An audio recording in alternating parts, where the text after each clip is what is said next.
Okay, good morning class. Dahil next week na ang inyong exam, bago yun magtatanong muna ako. Kapag nasagot ito ng tama at wastong sagot talaga na ay sagot nyo, pasado na kayo lahat sa exam, okay? Yes, sir. Okay. Kung ang Tagalog dito ay hinlalaki, at ito naman ang hintuturo, ito naman ang hinliliit, at ito ang palasinsingan. Anong tawag dito sa Tagalog? Sir. Yes, Mr. Burloloy. Himpapakyo po. Tagalog nga, di ba? Ay kung ipakyo ko yan sa iyo. Sir! Yes, Miss Indang. Hindudukit po. Ay kung ipandukit ko kaya ito ng pulangot mo. Wrong. Sir. Yes, Miss Betty. Himpapawid.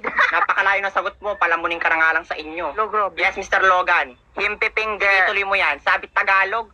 Ano, walang makasagot ng tama? Sir. O, ikaw ulit, Mr. Burloloy. Hinsusungkit po. Naku, dapat pinutok ka na lang sa kumot. Wrong. Naku, walang nakasagot ng tama. O dahil dyan, mag-exam kayo lahat, ha?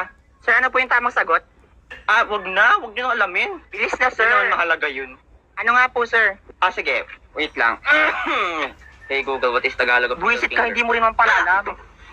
Okay, good morning, class. Dahil next week